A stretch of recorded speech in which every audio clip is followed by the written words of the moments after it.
Bismillahirrohmanirrohim.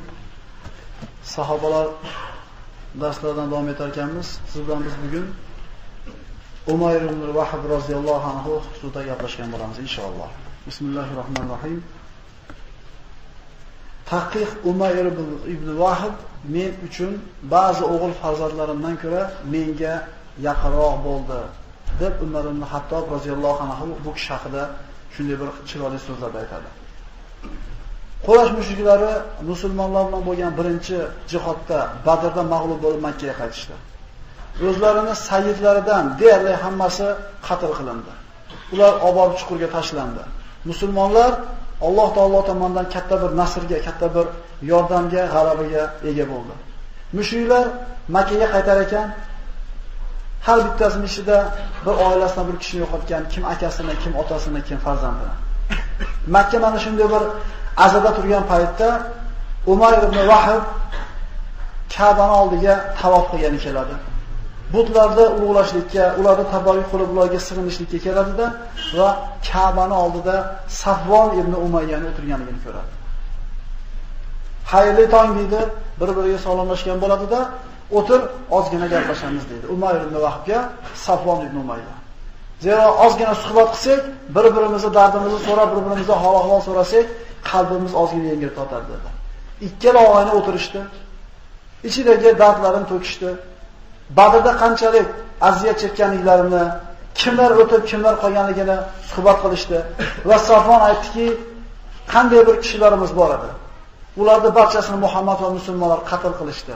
Endi ulardan keyin hayotning qizig'i qolmadi dedi.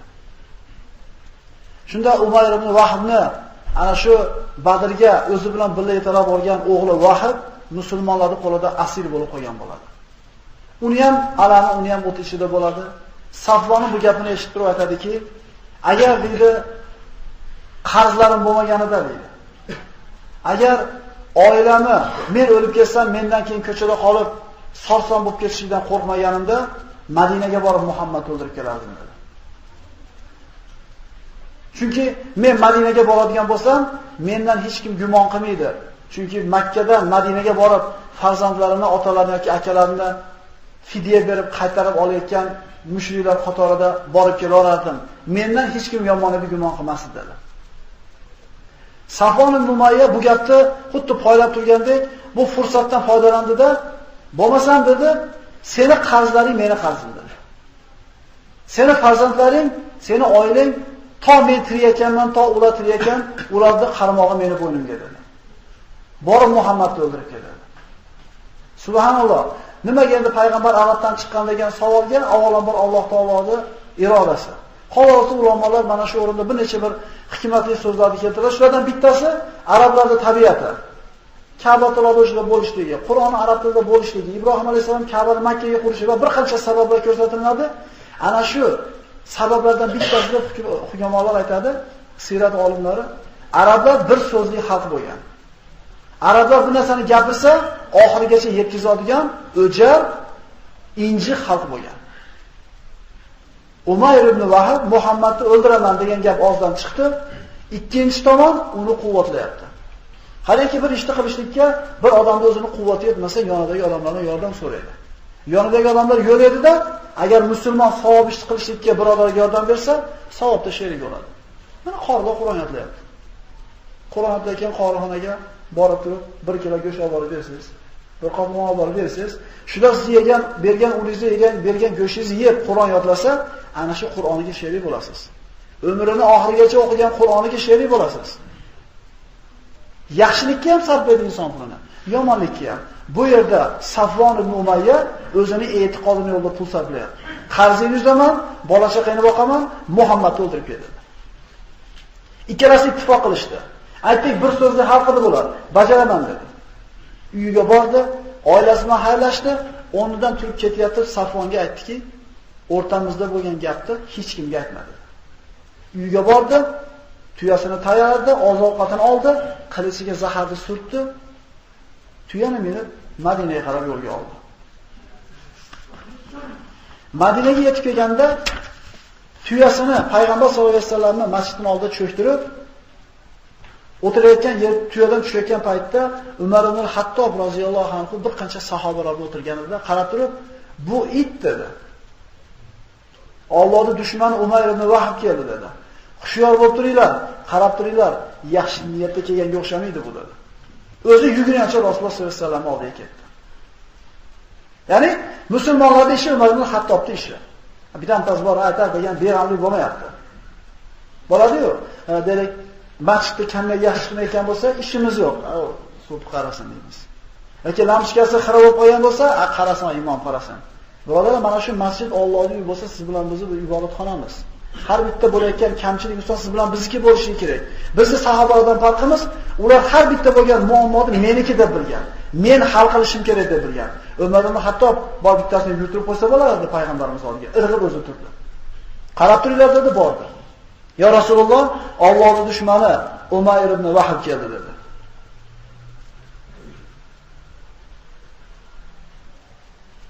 Payg'ambar sollallohu alayhi vasallam otga o'rnadi dedi. Payg'ambar alayhisolamning buyrug'ini labbeyda bajarib Umar bordi, bitta qo'li bilan yoqasidan mahkam ushladi. Inshaalloh o'rni kelganda mana shu to'rtta xalifa Abu Bakr, Umar va Usmon, Ali roziyallohu anhuning qissalarini ham gaplashamiz. Bu alohida bir katta darslar. Bu hozirgi vaqtimizning qisqaligi bilan payg'ambarlar sahobalarning ba'zilarini gaplashyapmiz, vaqtimiz yetmaganligidan ularni keyingilikka olib qo'ydik. Bitta qo'li bilan mahkam ushlaydi. Umar ibn Hattob roziyallohu anhu 2 metrdan balandroq bo'lgan bo'yi. Eniga ham bo'lgan, bo'yiga ham bo'lgan, bilagi ham, yuragi ham, kallasi ham bo'lgan odam. Butun inson bo'lgan haqiqiy. O'z islomga kirishligi ham payg'ambarimizni o'ldiraman deb chiqib turib iymonga kiradi, ko'pchiligimiz bilamiz. Ya'ni tabiatida bir ishni ushladimi, oxirigacha yetkazadiganlardan bo'lgan. Allohumma azzal islomni bi ahadal umarayn degan Rasululloh. Parvardigori islomni ikkita Umardan bittasini iymonga keltirib quvvatlantirgan degan edi. Bittasi Abu Jahl, Amr ibn Hisham, bittasi Umar ibn Hattob. Ikkita baquvvat odam bor edi Qurayshda. Shundan bittasi Allohga yoqimlirog'i, mahbubrog'i Umar ibn Hattob iymon keldi. Payg'ambarimiz chopamanda bordi, oyatlar eshitdi, iymon keldi, shu kun ishini boshladi. Bitta qo'li bilan kekirtakdan oldi yoqasidan, ikkinchi qo'li bilan yelkasiga ilib kelgan qilichni bo'yniga soldida, ikki so'darganda so'darab keldi. Payg'ambar sollallohu alayhi vasallam aytadi: "Uhud tog'i jilibdi desa ishoninglar. Lekin bitta odamni tabiati o'zgartirsa ishonmaylar." Ya'ni mo'min, mulla mushrik bo'lgan odam islomga mahkam yopishganda u jasur, g'ayratli bo'lib qolmaydi, shu muloyimligicha qoladi. Endi shijoati, yuragida o'ti bor bo'lgan odam musulmon bo'lganda mulla mushrik bo'lib qoladi degani emas. Ya'ni Uhud tog'i jilmaydi o'rnidan. Lekin shunga ishonishingiz mumkin, lekin bitta odamda bizning tilda xarakteri o'zgarmaydi deyapti. Umar ibn Hattob islomgacha ham qattiq qo'lida, yuragida o'ti bor odam edi. Islomga kirganda mana shu quvvati bilan qoldi. So'dara payg'ambar sollallohu alayhi vasallamni oldiga olib keldi. Rasululloh sollallohu alayhi vasallam: "Ey Umar, uni qo'yib yuboring" dedi. Qo'yib yubordi, orqaroq turing dedi. Orqaroq turdi. Shunda keldi Rasululloh sollallohu alayhi vasallam: "Ey Umayr" dedi. "Nimaga keldingiz bu yerga?" dedi.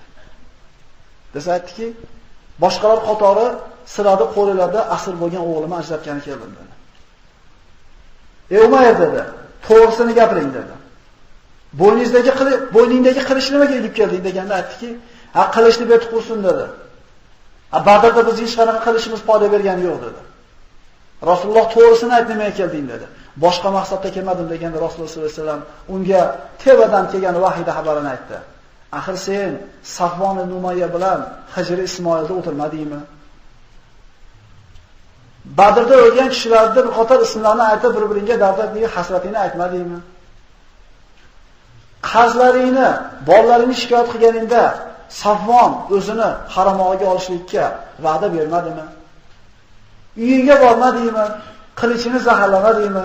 Shu niyatda kelmadingmi?" dedi. Umar ibn Vahb bir lahza qotib qoldi. So'ngra "Ashhadu annaka Rasululloh. Siz Allohning payg'ambar ekaningizga guvohlik beraman" dedi. "Ya Rasululloh" dedi, "siz Makkadalik davringizda sizni osmondan xabar olishingizni biz yolg'on der edik. Sizga ishonmas edik. Lekin bu xabarni Allohga yetkazganligida, sizga Alloh xabar berganligida shubham yo'q. Chunki bu suhbatda, bu bahsni ikkalamizdan boshqa hech kim bilmas edi." Mana shu o'rinda mana bir narsa qolib ketibdi. Keldida payg'ambar sollallohu alayhi vasallamga xayrli tong dedi. Iymon keltirmasdan turib. Payg'ambar sollallohu alayhi vasallam seni tahiyangdan ko'ra go'zalroq tahiyaga ega bo'ldik. Alloh taolo siz bilan bizga jannatlarda tahiyasi, assalomu alaykum tahiyasi salomini berdi. Bizda ko'p kuzatiladi, qalaysan? Tuzingmisan? Salom. Birodarlar, musulmonga beradigan tahiyasi yagona tahiya. Assalomu alaykum. Demak, Alloh taolo odam alayhisalomga o'rgatgan tahiyya, jannatlarda tahiyasi. Dunyoda bir-birimizga beradigan salomimiz assalomu alaykum va rahmatullohi va barakatuh. Agar sizlarga bir tahiyya aytilinsa, shu tahiyyani qaytaringlar dedi Alloh yoki undan go'zalroq qilib qaytaringlar. Assalomu alaykum deyildimi? Siz va alaykumussalom qaytardingiz, ziyoda qilib qo'ying.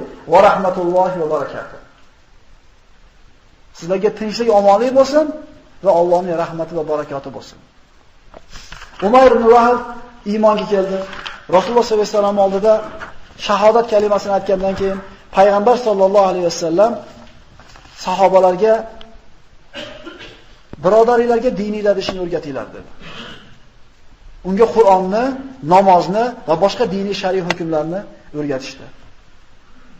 Umayr ibn Vahb roziyallohu anhu islomga kelgan paytda hozir it degan, hozir Allohning dushmani degan Umar roziyallohu anhu tahqiq Umayr ibn Vahb men uchun to'ng'izdan ko'ra yomonroq edi. To'ng'iz menga undan ko'ra yoqimliroq edi. Endi meni o'g'il farzandlarimni ba'zilardan ko'ra menga sevimliroq dedi. Nimani xulosa olamiz? Al-hubbu fillahi val bughdu fillah. Bu kishilar bir birovni yaxshi ko'rsa ham Alloh shu yaxshi ko'rgan, yomon ko'rsa ham Alloh shu yomon ko'rgan. So'kib qo'ygancha yomon ko'rmagan. Boy kambag'alligi uchun, boshqa millatlarga uchun yomon ko'rmagan. Yaxshi ko'rsa musulmonligi uchun yaxshi ko'rgan, yomon ko'rsa kofirligi uchun yomon ko'rgan. Qiyomat kuni Alloh taoloning arshining soyasi tushib turadi qiyomat maydoniga. Shunda 7 xil odam turadi bu soyada. Shulardan bittasi ikki kishiki bir-birini Alloh uchun yaxshi ko'rgan edi. Alloh uchun uchrashgan edi, Alloh uchun ajrashgan edi. Ularning o'rtasini Allohga bo'lgan muhabbatdan boshqa hech qanday boshqa narsa birlashtirmas edi. Odamlar pul uchun birlashadi, biznes qilsa. Biror bir maqsadga, siyosiy maqsad kishi yo'lda bitta partiya tuzib borishadi. Maqsadga yetishlik uchun ma'lum bir maqsadlar odamlar birlashtiradi. Maqsadga yetgandan keyin ajrashib ketaveradi bular. Endi Umar ibn Hattob hozir yomon ko'rayotgan odamini birdaniga yaxshi ko'rib qolishligi haqiqatan siz bilan biz o'ylatirish kerak. Biz yomon ko'rgan, ma'siyatning ichida to'lib yurgan odamni namozga, ibodatga yiqilib qolgan bo'lsa ham baribir jindek haliga ishonqiramayroq qaraymiz. Mashqqa qatnaydigan qoptimi? Ishlari xirasha kerak. Mashqqa kirdimi, haromda tark qildimi, siz bilamiz, demak uni yaxshi ko'rishimiz kerak. Unga nisbatan qalbimizda adovatgina ko'tarib qolmasligi kerak. Umar ibn Hattob roziyallohu anhu kofirlik uchun yomon ko'rdi, musulmon bo'lganda yaxshi ko'rdi.